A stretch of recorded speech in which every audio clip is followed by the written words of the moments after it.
This channel does not promote any violent, harmful, or illegal activities. All content provided by this channel is meant for an educational purpose only.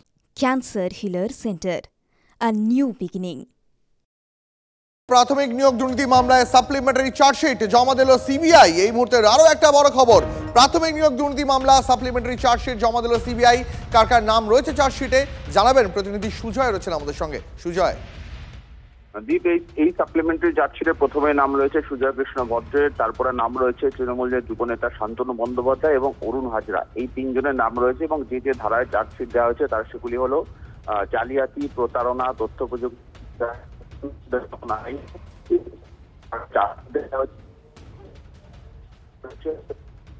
Sujoy একটু যদি স্থান পরিবর্তন করে কথা বলা যায়।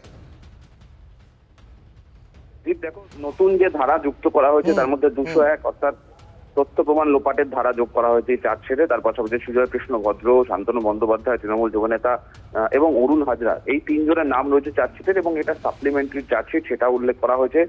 যে যে ধারাগুলিতে চার্জশিট দেওয়া হয়েছে সেগুলি হলো জালিয়াতি, প্রতারণা, তথ্য প্রযুক্তি আইন, দুর্নীতি দমন আইন, এই ধারাগুলিতে চার্জশিট দেওয়া হয়েছে। ফলে এই চার্জশিটে যথেষ্ট গুরুত্বপূর্ণ তথ্য প্রত্যেক অভিযুক্ত তাদের নাম রয়েছে এবং সিবিআই তরফ থেকে এই সাপ্লিমেন্টারি চার্জশিট ইতিমধ্যে আদালতে জমা দেওয়া হয়েছে এবং আগামী 28 তারিখ এই চার্জশিট গ্রহণ করার বিষয়ে পরবর্তী শুনানি রয়েছে। বেশ সুজয়, অনেক ধন্যবাদ তোমাকে। নিয়ম পছন্দ নয় তাই যাদবপুরে আবারও নৈরাজ্যের ছবি। উপাচার্যের ঘরে তালা ঝোলালো যাদবপুরের পড়ুয়ারা। রাত 11টার পর হস্টেলের দরজা বন্ধের নিয়ম নাপসন্দ পড়ুয়াদের। র্যাগিং ঠেকাতে বন্ধ অবাধ যাতায়াত বলছে কর্তৃপক্ষ, অথচ নিয়মকে থোড়াই কেয়ার যাদবপুরের প্রথম বর্ষের পড়ুয়াদের। অবাধে প্রবেশের স্বাধীনতা কেন চাইছে প্রথম বর্ষের পড়ুয়ারা? গত বছরই র্যাগিং এর শিকার হয়েছিল প্রথম বর্ষের এক পড়ুয়া। তারপর প্রথম বর্ষের পড়ুয়াদের জন্য আলাদা হস্টেলের ব্যবস্থা হয়, কিন্তু সেই নিয়ম মানতে নারাজ মুক্তমনা, কোটানকোট মুক্তমনা যাদবপুরের পড়ুয়ারা।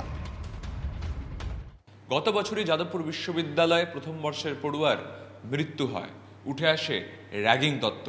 তারপরেই যাদবপুর বিশ্ববিদ্যালয়ের প্রথম বর্ষের পড়ুয়াদের জন্য পৃথক হোস্টেল করে দেয় কর্তৃপক্ষ এবং সেখানে নিয়ম লাগু করা হয় বেলা 11টার পর, অর্থাৎ রাত 11টার পর সেখানে আর কেউ প্রবেশ বা বাইরে যেতে পারবেন না। মূলত পড়ুয়াদের নিরাপত্তা এবং সুরক্ষার জন্যই রাত 11টার এই সিদ্ধান্ত নিয়েছিল বিশ্ববিদ্যালয় কর্তৃপক্ষ। কিন্তু এই নিয়ম মানতে নারাজ প্রথম বর্ষের পড়ুয়ারা। তারা যে দাবি সনদ পেশ করেছে তাকে পরিষ্কারভাবে লেখা যে কোনো টাইম লিমিট থাকবে না, অর্থাৎ রাত্রিবেলা যাতে অবাধে তারা ক্যাম্পাসের মধ্যে ঘোরাফেরা করতে পারে, হোস্টেল থেকে বেরোতে পারে, সেই জন্যই কিন্তু তারা বিশ্ববিদ্যালয়ের অরবিন্দ ভবন অর্থাৎ ভিসির কার্যালয়ের সামনে অবস্থান চালাচ্ছে। আর তেমনি তারা এই ভিসির অফিসের ঘরের সামনে লাগিয়ে দিয়েছে তালা। যাদবপুর বিশ্ববিদ্যালয় মাঝে মাঝেই ছাত্র দাবিতে উত্তাল হয়ে ওঠে, কিন্তু প্রথম বর্ষের এই পড়ুয়াদের দাবি কতটা যুক্তিযুক্ত? রাত 11টার পর ক্যাম্পাসে বা হস্টেলে প্রথম বর্ষের পড়ুয়াদের এই প্রবেশ এবং বহিরাগমনের যে নিয়ম তারা লাগু করতে চাইছে সেটা কি আদৌ প্রগতির পক্ষে উপযুক্ত, নাকি বিশ্ববিদ্যালয়ের বিশৃঙ্খলাকেই বৃদ্ধি করবে? প্রশ্ন তুলছেন শিক্ষাবিদরা। ক্যামেরায় পিকুর সঙ্গে সুমন, TV9 বাংলা, যাদবপুর, কলকাতা।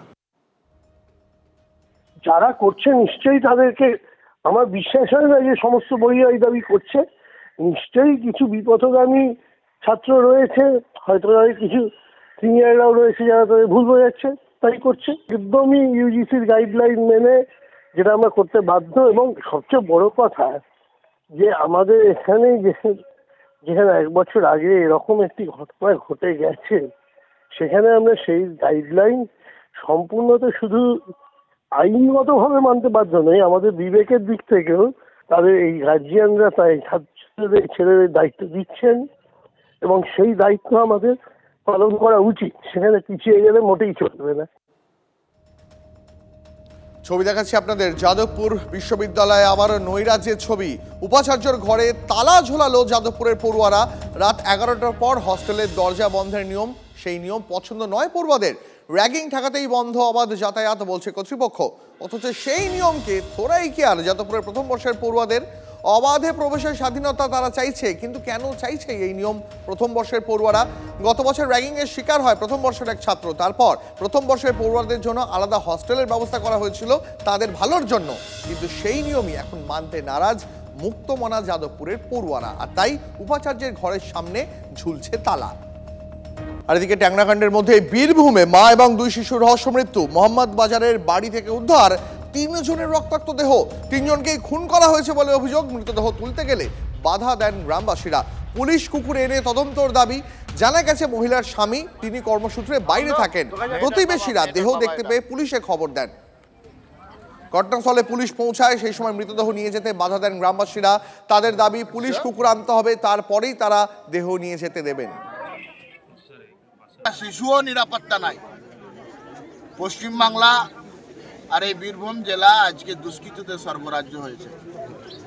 এরা শিশুদেরকেও মারতে পর্যন্ত এদের বুক কাঁপে না, হৃদয় কাঁপে না।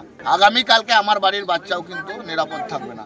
সেই জন্য এই ঘটনার পূর্ণাঙ্গ নিরপেক্ষ তদন্ত চাই। এই ঘটনার সিবিআই তদন্ত চাই। ভিতরে গিয়ে কি দেখলেন, কিভাবে মারা হয়েছে? নৃশংসভাবে, অকল্পনীয়, অবর্ণনীয়। এ বর্ণনার কোনো ভাষা নাই।